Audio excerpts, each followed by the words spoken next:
Good morning students, कैसे हैं आप लोगों का मैं जयपुर से डॉक्टर तृप्ति विजयवर्गीय स्वागत करती हूं अपने यूट्यूब चैनल पर। और उम्मीद करती हूं आपने अभी तक मेरे चैनल को सब्सक्राइब कर दिया है। अगर नहीं किया है तो आप कर दीजिए।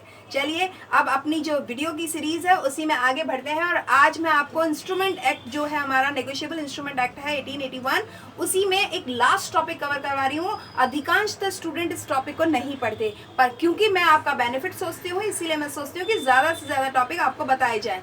तो आज का टॉपिक है relation of banker and customer. एक बैंकर और कस्टमर का क्या रिलेशन होता है, किस तरह से एक दूसरे के प्रति इनका लायबिलिटी है और कौन कौन से राइट्स और ऑब्लिगेशन एक दूसरे के साथ में होते हैं, यही सब आज के टॉपिक में कवर करेंगे। चलिए शुरू करते हैं आज का टॉपिक। सबसे पहले मैं आपको बता दूं कि जो सेक्शन 47 है, सब सेक्शन बी है नेगोशिएबल इंस्ट्रूमेंट एक्ट का 1881 में, वो ये कहता है कि इन दोनों का रिलेशन क्या है उसके बारे में ये डिफाइन करता है। तो मैं आपको बताती हूँ ये क्या डिफाइन करता है।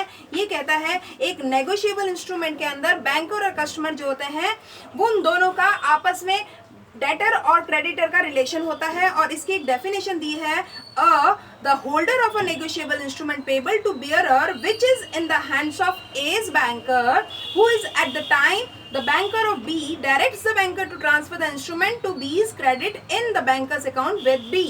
ये खास बात है कि A जो है अगर एक नेगोशिएबल इंस्ट्रूमेंट का होल्डर है तो वो इंस्ट्रक्ट करता है B बैंकर को कि वो उस इंस्ट्रूमेंट के अगेंस्ट में ट्रांजैक्शंस कैरी ऑनवर्ड करे। The banker does so, the accordingly now possesses the instrument as B's agent, क्योंकि वो B का एजेंट है, जो बैंक है वो इस समय यहाँ पर बैंकर का काम कर रहा है। The instrument has been negotiated, तो वो इंस्ट्रूमेंट को नेगोशिएट करता है and B has become the holder of it, और बी इसका होल्डर बन जाता है। यानी पैसा जो आप बी को देना चाहते थे बैंक के जरिए से, आपने अपना इंस्ट्रूमेंट बी को दिया, बी ने वो इंस्ट्रूमेंट बैंक में लगाया और बैंक ने उस इंस्ट्रूमेंट पे नेगोशिएशन करते हुए वो पैसा आपके अकाउंट से बी के अकाउंट में ट्रांसफर किया। ये रिलेशनशिप है बैंकर का। तो यूं कहना चाहिए कि एक कस्टमर और एक जो सामने जो नेगोशिएबल इंस्ट्रूमेंट जिसके लिए लिखा गया है उन दोनों के बीच में लिंक का काम करता है। तो आप मान के चलिए दो तरह के कॉन्ट्रैक्ट इसमें हो जाते हैं।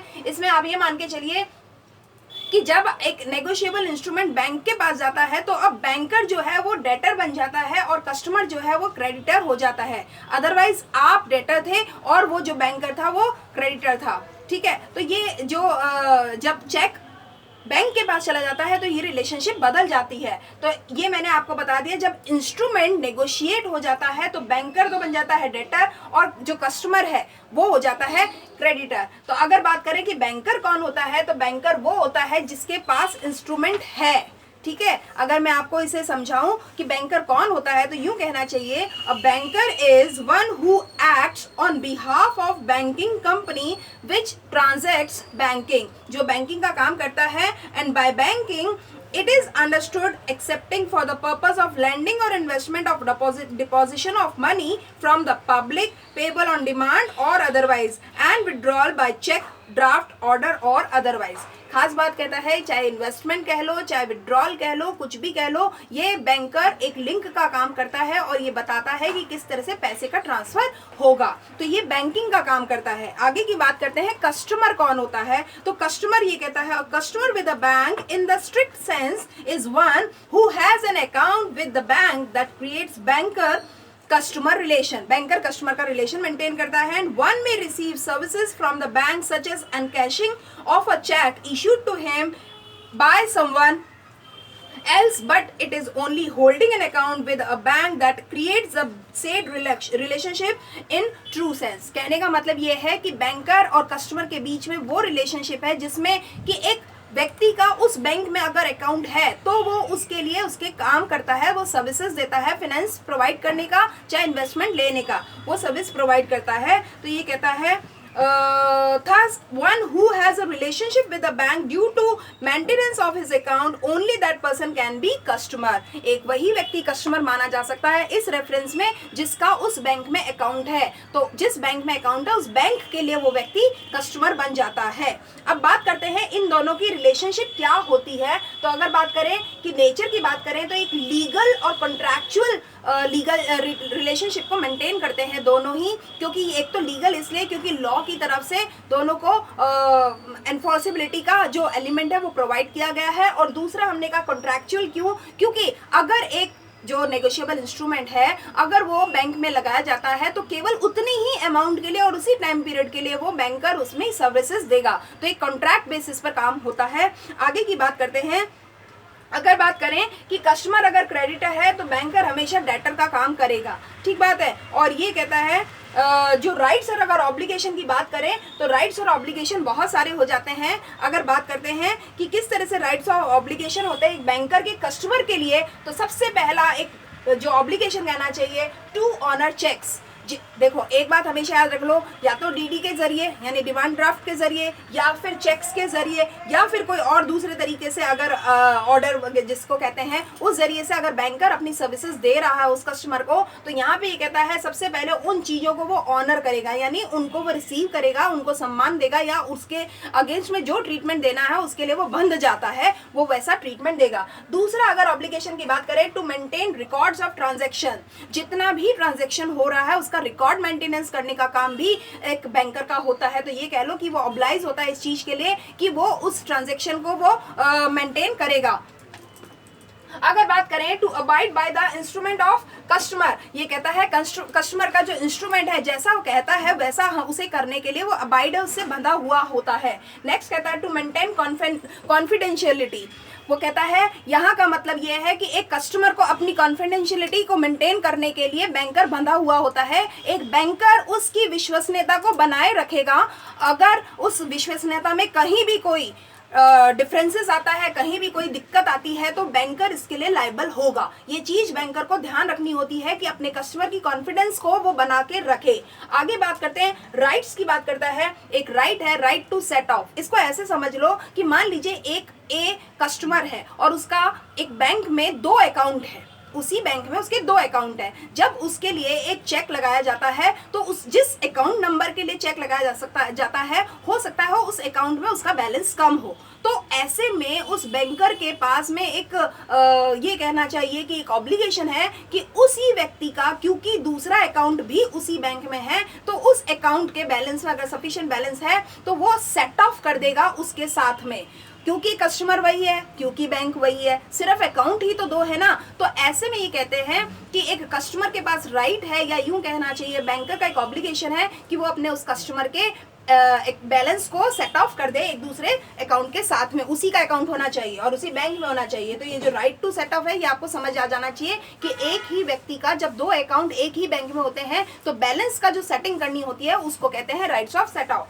आगे की बात करते हैं राइट ऑफ एप्रोप्रिएशन। जो चीज जिस तरीके से होनी है उसको वो काम करना होगा। इसके लिए कहता है जो हमारा कॉन्ट्रैक्ट एक्ट था जो 1872 उसका सेक्शन 59 से 61 तक के जो सेक्शन है वो ये कहते हैं, डायरेक्ट कहते हैं कि if the customer has a current account appropriation takes place in the order in which the receipts and payments take place and are carried into the account. ये कहता है अगर उसका करंट अकाउंट है तो उसके अकॉर्डिंग ही उसको उस ट्रांजेक्शन को रिकॉर्ड भी करना होगा और उसके लिए उसकी सर्विसेज भी देनी होंगी। तो इस तरीके से बात हो गई। अब आगे की एक टॉपिक लेते हैं, क्या कारण होते हैं एक चेक डिसऑनर हो जाता है बैंक में। तो ये कहता है बहुत सारे कारण हो सकते हैं। सबसे इंपॉर्टेंट कारण होता है इनसफिशिएंट फंड। सबसे इंपॉर्टेंट कारण है, ये हम सब जानते हैं कि अगर अकाउंट में पैसा ही नहीं होगा तो फिर वो चेक जो है लगाया गया है वो डिसऑनर होगा। तो एक तो ये कहता है इनसफिशिएंट चेक हो सकता है, या फिर वो प्रेजेंट ही ना किया जाए, वो हो सकता है, यानी डेट एक्सपायर हो जाए। आपको पता होगा 3 महीने के अंदर अंदर चेक लगाना होता है बैंक में। अगर आप 5 महीने तक चेक को अपने पास में रखते हो और सीन ही नहीं करते हो, बैंक को दिखाते ही नहीं हो, तो वो डिसऑनर हो जाएगा क्योंकि डेट लैप्स हो जाएगी। इसके अलावा कहता है अगर वो म्यूटिलेटेड हो जाए, चेक अगर फट जाए, मुड़ जाए, तुड़ जाए, कुछ भी हो जाए, तो वो तब कहा जाता है अगर ऑल्ट्रेशन हुआ हो, यानी उसके ऊपर आपने कुछ ओवरराइट किया हो, ओवरलैपिंग किया गया हो, तो इसको बोलते हैं ऑल्टर्ड। तो altered cheque are also also dishonoured by the bank. तो ये वो कारण मैं आपको बता रही हूँ कब कब एक चेक डिसऑनर हो जाता है। अगर कोई डिस्क्रिपेंसी हो जाए सिग्नेचर में, जिसने सिग्नेचर किया है उसका सिग्नेचर उसके जो रजिस्टर्ड सिग्नेचर उससे मैच अगर नहीं होता है तो वो डिस्क्रिपेंसी कहलाता है। अगर डिस्क्रिपेंसी हो जाती है तो भी एक बैंक अपना उस चेक को कैश नहीं करेगा, उसे डिसऑनर कर देगा। तो इस तरह से बहुत सारे आपको मैंने कारण बता दिए हैं जिसकी वजह से एक चेक जो है वो डिसऑनर हो जाता है। अब हम बात करते हैं अगर चेक डिसऑनर हो जाता है तो लीगल प्रोटेक्शन क्या क्या मिलती है, ये आपको मैं बता दूं। A banker must dishonour a cheque by law in case of, हमने आपको बता दिया अगर किसी ऐसी परिस्थिति हो कि अगर कोई जो कस्टमर है वो इंसॉल्वेंट हो जाए, तो ऐसे में जो ऑफिशियल रिसीवर है वो उसका असेट्स का केस बन जाता है और आगे ये उसके लिए चेक जो है उसके अगेंस्ट में काम आता है। आगे बात करते हैं कस्टमर काउंटरमेंट्स पेमेंट, अगर काउंटरमेंट्स पेमेंट करवाता है कस्टमर तो भी ऐसा होता है। Banker receives the notice of the customers insanity और डेथ, अगर बैंक के पास में उस कस्टमर के पागल होने की या उसकी डेथ होने की अगर सूचना मिल जाती है तब भी वो उसका पेमेंट रोक देता है। और अगर एक बात कहे कि लॉ की तरफ से, कोर्ट की तरफ से अगर बैंक के पास में एक ऑर्डर आ जाए जो कि रोकने का हो, a legal order has been received by the banker about the customer, कोई भी ऑर्डर आ जाता है उस कस्टमर के बारे में तो भी वो ऐसे में रोक सकता है। तो अब बातें करते हैं। इसके अलावा एक और चीज है, अगर चेक घूम गया है, लॉस्ट हो गया है और इसकी सूचना उस कस्टमर ने अपने बैंकर को दे दी है तब भी वो उसको रोक सकता है उसके पेमेंट करने को। इसके अलावा कहता है अगर अकाउंट के क्लोज होने का नोटिस मिल जाए अगर उस बैंकर को तो भी ऐसे में वो चेक को एनकैश नहीं करता है। तो ये तो वो बातें हो गई हैं। तो ये लीगल प्रोटेक्शन देता है कस्टमर को कि कब कब उसके चेक के अगेंस्ट में बैंकर उसे प्रोटेक्शन देगा।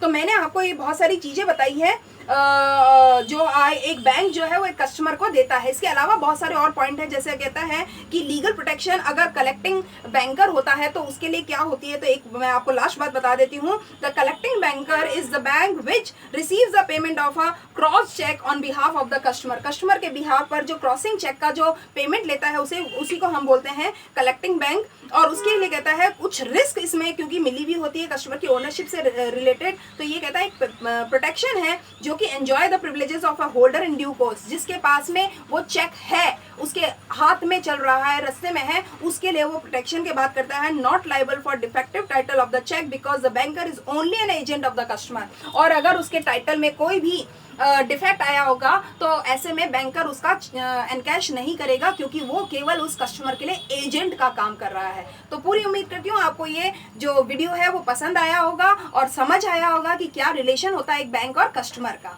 Thank you for watching my videos regularly.